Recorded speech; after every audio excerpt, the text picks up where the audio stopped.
નમસ્કાર દર્શક મિત્રો, સાવરકુંડલાની રફતારમાં આપનું સ્વાગત છે। છેલ્લા 5 વર્ષથી ભાજપ શાસિત નગરપાલિકા સામે નતમસ્તક થઈ અને જી હુજુરી કરનારી કોંગ્રેસ આજે અચાનક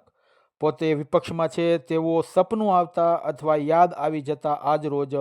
ભાજપ શાસિત નગરપાલિકાના લોકો સામે આજે આંદોલન કરવાના નામે માસ્ક વેચવા નીકળી હતી। પરંતુ કોંગ્રેસના કાર્યકર્તાઓ જોતા એવું લાગી રહ્યું છે કે આ કોંગ્રેસના માત્ર 5 થી 7 કાર્યકર્તાઓ આ વિરોધ કરવા નીકળતા લોકોની અંદર આ કોંગ્રેસના લોકો હાસ્યપાત્ર બન્યા હતા। અત્રે ઉલ્લેખનીય છે કે છેલ્લા 5 વર્ષ દરમિયાન લોકોની સુખાકારી કે લોકોના મૂળભૂત પ્રશ્ને વિરોધ કરવાને બદલે માત્ર ને માત્ર સત્તા પક્ષ સાથે હનીમૂન કરનારી આ કોંગ્રેસને લોકો હવે ઓળખી ગયા હોય તેવા પણ લોકો વસવસો વ્યક્ત કરી રહ્યા છે। ત્યારે આજ રોજ આ કોંગ્રેસનું આ વિરોધ પ્રદર્શન જાણે કે લોકો માટે એક મજાક અને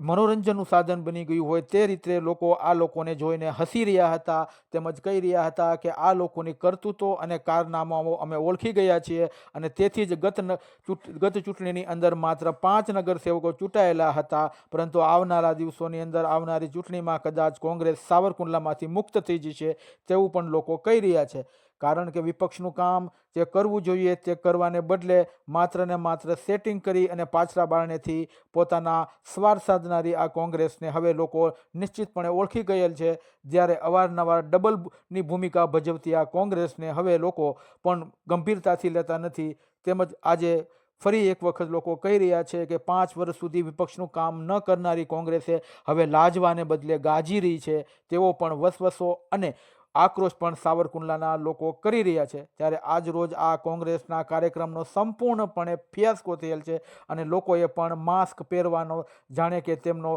બહિષ્કાર કરેલ હોય તે રીતે કોંગ્રેસના કાર્યકર્તાઓ એકબીજાને માસ્ક પહેરાવી અને પોતે મનોરંજન માણી રહ્યા હોય તેવું પણ લોકો કહી રહ્યા હતા। ત્યારે આજ રોજ આ કોંગ્રેસનું જાણે કે ભાજપ સાથે હનીમૂન 5 વર્ષનું પૂર્ણ થયું હોય અને કોંગ્રેસ પાસેથી ને ભાજપ દ્વારા તલાક આપી દીધેલ હોય તે રીતે આજ રોજ ફરી એક વખત કોંગ્રેસ લોકોમાં હાસ્યપાત્ર બની ગયેલ છે અને તેમને કરેલા આ વિરોધ પ્રદર્શન માત્ર ને માત્ર લોકો માટે એક મનોરંજનનું સાધન બની રહ્યો હતો। Bureau report, સાવરકુંડલાની રફતાર, Farooq Bilakhia, Amreli.